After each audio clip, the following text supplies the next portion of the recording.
বন্ধুরা, আমি আজকে হাঁসের মাংস রান্না করতেছি।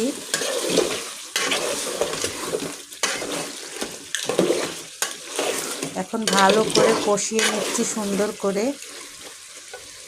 ধুমার কারণে আসলে দেখা যাচ্ছে না।